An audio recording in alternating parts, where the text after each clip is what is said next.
This KFAN podcast is sponsored by Builders and Remodelers, exclusive Twin Cities provider of Elements Windows. Get the highest quality windows at unmatchable value. Visit buildersandremodelers.com for more details. This is your All Is Right with the World leader fan radio network. But you know what? And KFAN.com. 2 minutes, 1 second past 3 o'clock Central Daylight Time. We welcome you back to a Tuesday edition of the Bumper to Bumper program on a, again, very summery weekday afternoon here in the Twin Cities of Minneapolis and St. Paul. My name is Dan Barreiro. I occasionally host the program. And Garzi is out today. That means Brett Lickmore is in that chair and will stay in that chair. Are we going the distance till 6:30 tonight? I know we got a wild preseason game. We're not preempted by that, are we? Or we're not out early, are we? Because we got Vikings programming. Yeah, so we'll be out 6:15. 6:15. So It is one of those days where we're out 15 minutes early today.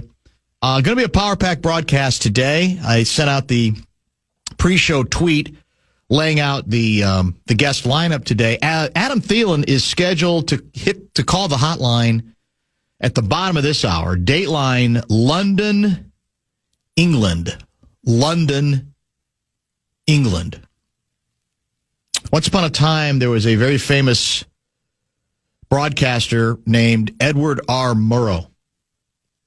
Made a name for himself during World War II, WW2, with his radio reports from London during the Blitz. This is London.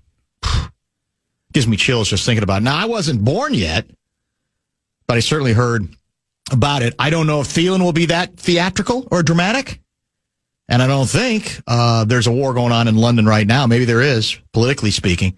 He is scheduled for 3:30 today. Bonus Lavelle today at 4:30. He has survived his Vegas birthday junket, and he will give us his day after reaction to the Rocco Baldelli dismissal. That is scheduled for 4:30 today. Wild General Manager Bill Guerin will join at 5:02. And from the Fallness Studios, the new and improved, I'm told, remodeled Fallness Studios, it's Russo Radio. He is scheduled for 5:30 this very evening, 5:30. So that's your guest lineup. I haven't all. That covers all of it, correct? Did they get the candle scents out of the studio or put more into? It's a very good question. We'll try to get some information on that from Russo when he indeed checks in. Not a big surprise. What will be a significant part of the conversation with Guerin and Russo is that indeed the deal is now done. Kirill Kaprizov has signed to the largest total package yearly NHL contract in the history of the league. That's likely, I'm assuming, to change depending on the next signing. But for now, it is indeed rather historic. And so for hockey fans who have, understandably, I think, lived with the agony, the concern that something might go wrong, they can now take a deep breath. Kaprizov is committed financially forever. Now, of course, it's the Wild's job to build finally enough around him for there to be a payoff that would mean, at the very least, runs to a Stanley Cup title, if it doesn't actually mean winning the Cup itself, which is what this thing is all supposed to be about. I don't know if you happen to catch the presser in which Guerin and Kaprizov sat side by side. And as it was beginning, somebody asked Kaprizov, as he was getting up on one of the high chairs, something to the effect of, is Kirill excited? And Guerin, in classic Bill Guerin fashion, looked up and said, "He bleeping better be." It's a good line. We unfortunately can't play it in its entirety, but I'm sure you can figure out exactly what he indeed said. Yeah, you'd like to hope and think that Kirill Kaprizov is not a guy who's the most emotional player, right? I don't know how much of that's the language, how much of that is just his personality. But the most important thing is that the thing is done. And in the end, Louis kind of indicated, because if you'll recall, if you go back to the beginning of this process, Louis said $16 million a year is not going to get it done. And as ludicrous as that sounds, he said I just don't think it's going to get it done. They know they're going to have to go up from there, and eventually they will. Now, he predicted $18 million a year. As it is, I think based on all the salary cap permutations, I think the Wild are spending literally in this deal, which is $17 million a year, as much as they could, because you have to be within that 20% point of the entire salary cap in any 1 year. So in the end, Louis gets vindicated. $16 million didn't get it done. $17 million does. And the rest is indeed history. In fact, the Wild can celebrate. We have a preseason game tonight, do we not? They do. Which you're going to, you said. No, you're just going to watch. I'm open to it. You're very following this if you're listening. You're very excited, are you not? I am. There's a couple fascinating things early. Look, I put this under I honestly do put this under the classification of the Wild had no choice but to get this done. And I say that because you can make the argument that given Kaprizov's age, this is a leap in faith, a leap of faith. And when you factor in also injuries more recently, you go, man, how about 4 years? I thought all along that 4 years might have better served the interests of the Minnesota Wild. They claim otherwise. They want the long-term deal. Do they mean it, or do they know that that's what, in the end, Kaprizov's people wanted? Who's to say? But the team was boxed in. It's not a great feeling, I think, a great position to be in, because you've got no real equity to point to and say, well, here's why you have to sign him. Look at how many successful playoff runs we've already had with him. You haven't had any. But because of his value in that regard, because if you take him off this roster, the level of devastation financially and otherwise for this franchise is never ending. They had to do it. They had to get to whatever number it was ultimately going to take. We're going to try to talk about all that with Guerin when he joins, as I said, at 5 o'clock. And, there's a couple of, I'm sure you are well aware of how this contract works.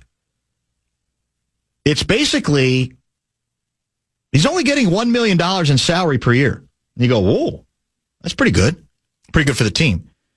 But instead, the way this contract is set up is there are signing bonuses of $18.1 million, $18.1 million, $18.1 million, $18.1 million. That's the first 4 years of the deal.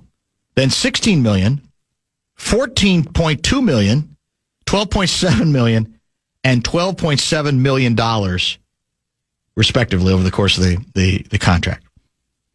So if you're obviously a player, you love this because you're basically getting each year the money up front. And then a little cherry on top with the $1 million in salary. I don't know how unusual this is. If this is the trend, if we are the trend setters in this regard, my assumption is we did it because we had to do it this way. But the bottom line is total dollars. We are giving Kaprizov the maximum 20% based on this year's $95.5 million cap over the first 4 years of the deal. And you and I have talked about this a lot. Guardsy and I have talked about it a great deal. I've felt all along that I believe the deal was going to get done.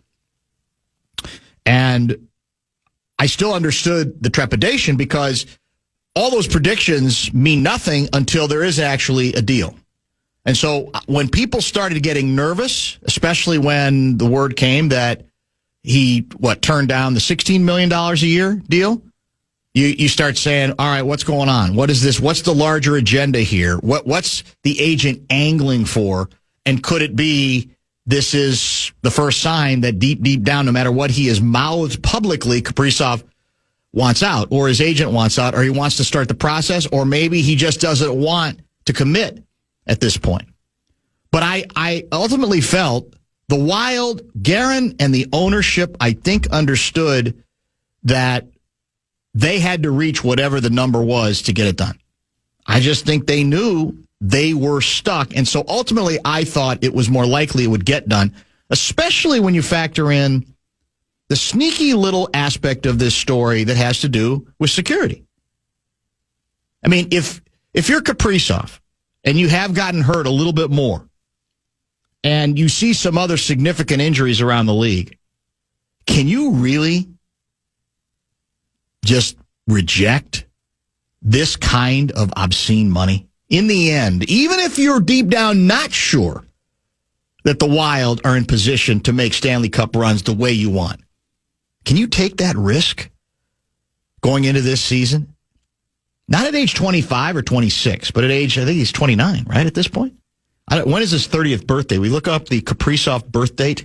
Well, he's 28 right now. 28, so he's about to be 29, I should say. Yes, in April. In April. Okay, well, so all right. So he's still got a ways to get to that. But it's why I think in the end that worked in the Minnesota Wild's favor, regardless of whether deep down Kaprizov is convinced that the signs are that the Wild finally are going to start becoming a legitimate, not just regular season team, but a postseason team as well. What do you think? 100%. I'm just happy that the saga is over. And I wasn't as confident as you that it was going to get done just because of the mystery of it. Yes. Like we just didn't, there was reports that he was looking for a short-term deal. There was reports that he didn't want a shorter-term deal. Right. So then it's like, well, is it the money? Is it where it is? The Vegas odds, I think the Wild were the fourth team to get Kaprizov. There who would be his next team. The Wild weren't even in the top three. So to me, this was always the right move. And I think they had to do it. They knew they had to do it. I'm as satisfied as ever. And I don't think the cap hell, warriors and doomers and gloomers out there. Right. This is completely different for me because Parise and Suter were not game-changing, put the team on my back type players, they were superstars. Not. They just weren't. And the Wild have always... I insist to this day they had to do what they did for the security and the health of the franchise. But as you know, the plan was never to expect that they could carry the team. The plan was you get two great foundational veterans, and we're building this core of young players. And when you put the two together, then you're going to have something special. The thing that didn't work out was that core of allegedly young players, the greatest, the greatest farm system in history. It never materialized. Nobody emerged to the star level enough to make it all fit together where then Kaprizov and Suter could continue to be what they were. Obviously well above average players, but not game-changing players. Go ahead. Completely agree. And I think the other doomers and gloomers are, well, it's too much money. Well, you can't build a team around that. Like, this is the game. If you want to play, how many years did we go to Wild games over these 25 years and think, who are we playing? Maybe we'll watch someone exciting. That's it. Yeah, you have. Yeah, you're 100% right. Kirill is that player that every night you can go in, no matter who they're playing, we're going to see something exciting. And I think this is the game you play when you have superstars. The next player, he'll be the highest paid player in the NHL for what? A week? A week at most. Yeah, maybe 2 weeks. It's really, that's just how the game is played. That doesn't mean there are not elements of risk to this deal, but the Wild deep down have to know those risks, and they knew in this case the alternative risk was incalculable. You just couldn't do it. They could not go down that particular road. Let's stay somewhat on schedule. We're going to try to put $1,000 in somebody's hand, I think, to start the hour. Bonus bucks? Yes, the Fan and Two Men in a Junk Truck want to give you a shot to win those bonus bucks with the National Cash Contest. Head to KFAN.com. Keyword is cash. The keyword is cash for this hour. KFAN.com, keyword cash. Join KFAN's Eric Nordquist Sunday morning at Gray's Food Hall for Kegs and Eggs. Drop by starting at 8:30 a.m. to catch the Purples. They take on Cleveland from London. Plus, enjoy food and your shot to win awesome prizes. Full details now, KFAN.com, keyword calendar.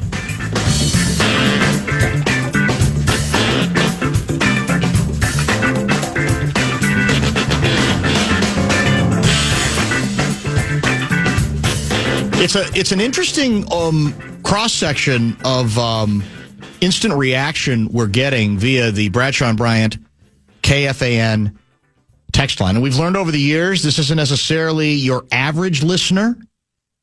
But these folks are committed. And these folks are interested. And I guess I'm a little shocked by the number of individuals who are predicting Kaprizov will be hurt within the first 2 weeks and that you can't possibly commit this kind of money and term, length of contract, I guess I should say, to an individual who missed about, half of last season. I'm surprised.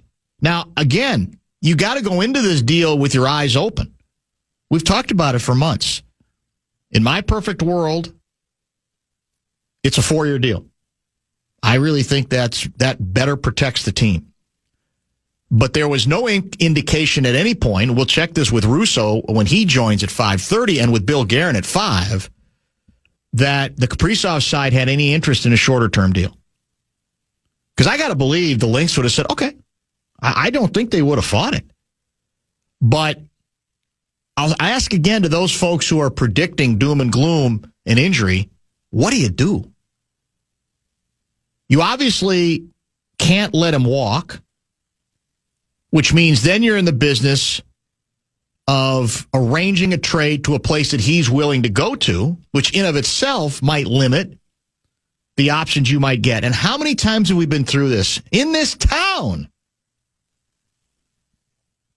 When you trade away a franchise-style player, you never get value in return. You just don't. It just doesn't work that way. It happens over. You might end up getting some interesting pieces, but you're never going to get actual value of what that player at his best. And let's remember something. I think you'll agree with this. The first half of last season, he was playing as well as, maybe better than anybody in the league, correct? He was the favorite for the Hart Trophy for like 3 months. So you're doing this deal a little bit on faith that he's taking care of himself and that he will not necessarily have another season in which he misses as much time as he did. Because I think we looked this up once. The previous season, I think he played most of it, and then it was the year before, I think there was another injury, if I'm not mistaken. So, yeah, there's danger to this, but you're leaving out the danger if you let easily the best player in the history of the team, of the franchise, a player who does make everybody else better, because you're basically starting over as we become an expansion team again, or pretty close to it, if he walks. So I'm not saying the concerns aren't legit, but I'll ask again those individuals, what do you want to do? Are you going to play hardball and say, nope, 4 years? He's got all the cards, because at the end of next year, he can walk. So obviously at that point, you'd have to trade him. And as I said again, it may sound good in theory to trade him. Oh, well, you get a lot of stuff for him. But you got to find a place he's willing to go to, and you got to find a deal that works. And generally, you're still not going to get true value. So we'll see how this thing plays out. A lot more on it with Guerin, as I said, at 5, and Russo from the X, because we have a preseason game tonight at 5:30.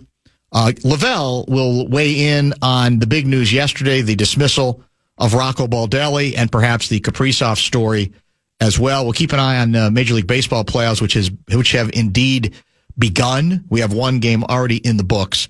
Let's stay on schedule, though, because we are waiting for a hotline call from London from Adam Thielen. So we expect that. He's, I think, supposed to call us about 3:30. So let's get a pause in a little bit ahead of time, and then we'll chat Vikings from across the pond with Mr. Thielen next.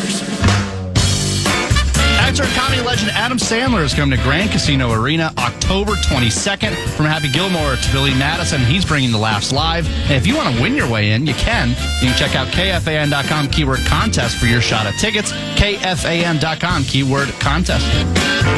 While we wait for a phone call from across the pond from Adam Thielen, I don't know how many of you have heard it or heard of it, but on Getaway Day for your Minnesota Lynx, Nafisa Collier all but disemboweled the commissioner of the WNBA. It is astonishing in its savagery. I admire it because I have over the decades prided myself on offering up savagery on a stick. And it's stunning in its scope. We'll get to that in more detail a little bit later. I was encouraged to see some acknowledgement from the head coach. I hope from some of the players that the referees were not responsible for their collapse in the WNBA semifinals, that it was a much broader issue than whatever you think of the one call in a league where everybody calls every official's terrible. But I didn't watch it. Wasn't there for it. So the question on the table is the obvious. Was that a big part of the conversation? Did that have to kind of get squeezed in? Because I think credibility would be improved in the franchise if they didn't just make the story about officiating. I think they would undermine most of their credibility by attempting to hide behind that very thin alibi. Is this the definition, by the way, of a bot? Leave it to Barreiro to throw a wet blanket on the Kaprizov news and be the old negative grumpy that he is about. Always tries to spin a positive into a negative. Guy should not have a radio show. He sucks. Now, is that what a bot? Because I'm looking at his X handle, and I can't find. It looks like it's the only tweet he's ever made, unless I'm misreading his X account. So is this how bots work, to just get people going? How do we know what's a bot and what's a real human? You know what I'm saying? No, I get what you're saying. I mean, you have to take it with a grain of salt, right? Yeah. It's just it's like I was chastising the texters who were throwing the wet blanket on the move. It's the exact opposite of what he pretends that I'd said. And I'm just wondering, I mean, we do know in the hockey community there's a great deal of defensiveness and sometimes an inability to actually rationally react to whatever is said on this show. But it's if he meant it, if it's not the bit, it's fairly stunning that, and on the basis of the first segment and a half or two segments of the show, that's what you could best conclude about the point of view of the host and the today's producer of the show. Well, I think I've deciphered it because there is replies from this account. Oh, there is.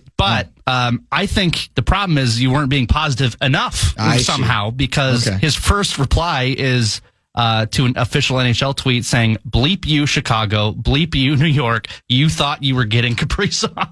So apparently we're just not excited enough. I guess that's it. I'm jumping up and down for joy. What I've said is I understand some of the concerns, but I still think in the end you had to do what you have to do, and you are now securing the services of the best player in the history of the franchise. I don't know what's negative about that.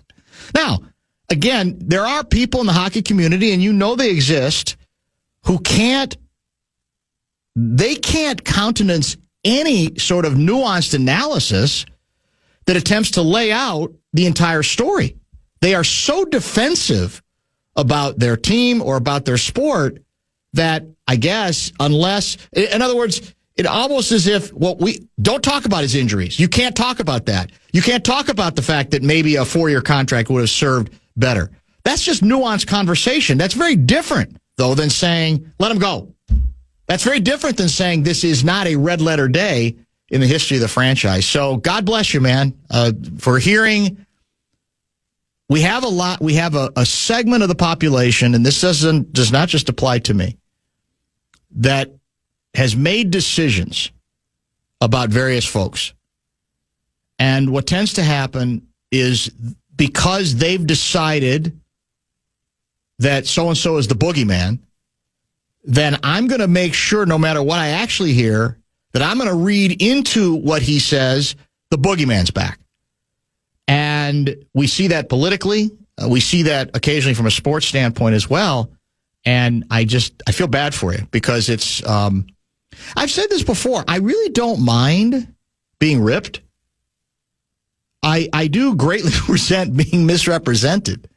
That's the problem at this point. If you decide to make stuff up, then you've got no credibility. You're destroying your own credibility as well. So, as I mentioned, we're kind of tap dancing because we're at the mercy of the Vikings, who presumably are trying to get, if they haven't forgotten, Adam Thielen in position to talk to us via the hotline.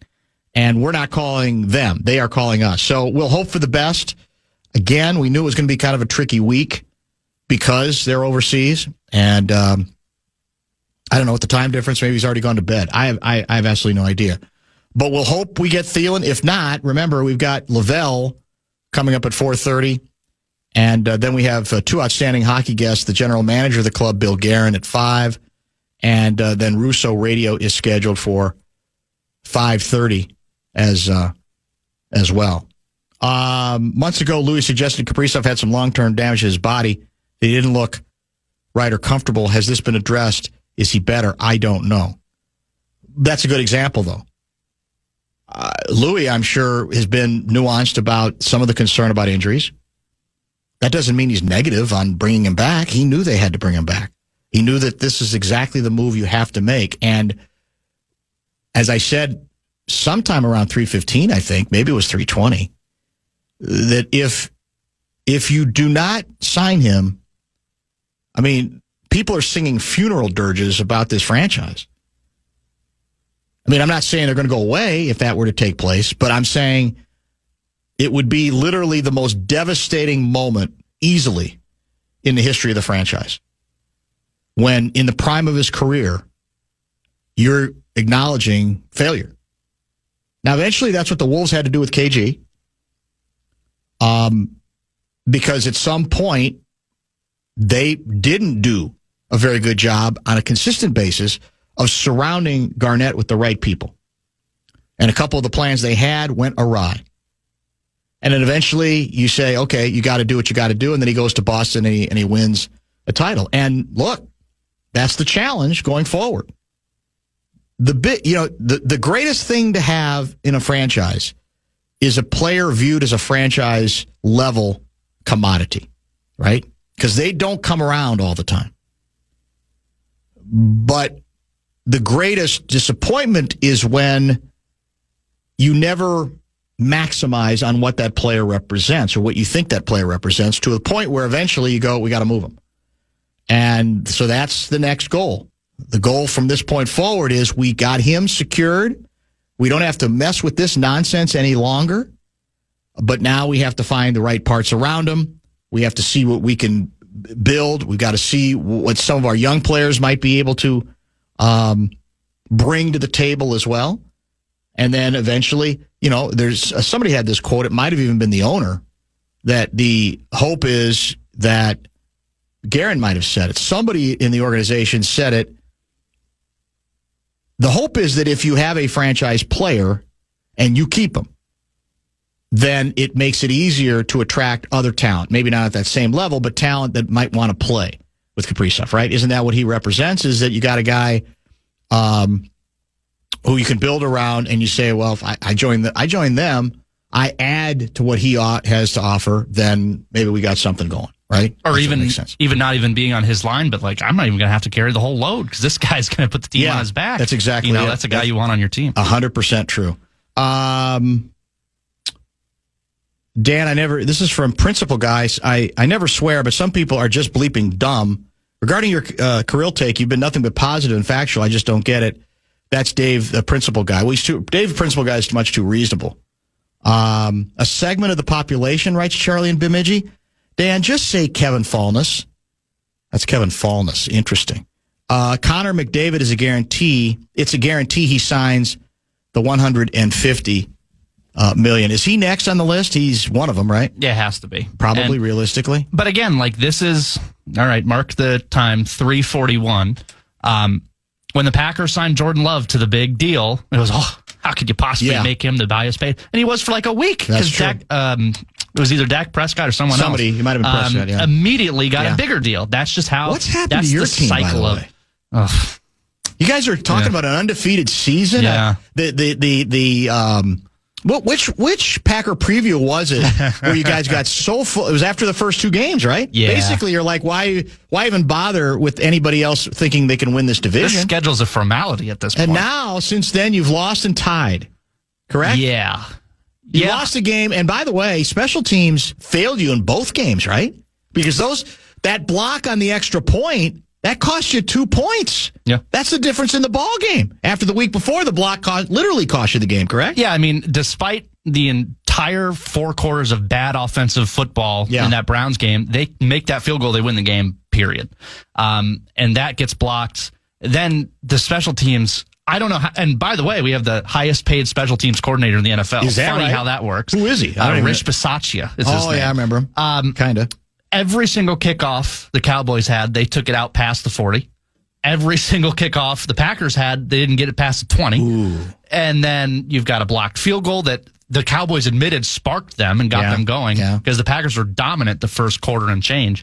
It's fascinating how the only 2 good players on the special teams are the kicker and the punter, and that's it. Everyone else stinks. That could be an Achilles heel for your club. It has. I mean, obviously it has been. We remember Seattle? I do. Yeah, you're right. That's true. Very, very good point. You know what? Let's do this. Let's just stay ahead of it in case we do get a call. Let's go ahead and do a 42 break now. And we hope Adam Thielen calls. We may not get him, but we're giving our best effort to try to get him involved in the discussion because we would like to talk some follow-up Viking stuff on the day after. And then we'll keep the hockey conversation going. We'll get more into the Nafisa Collier story, the scorched earth approach that she took today to the commissioner's office. And I think the commissioner may have responded sooner or later. We'll see. A lot of stuff to cover. Let's get a break right here. Back in just a minute here in the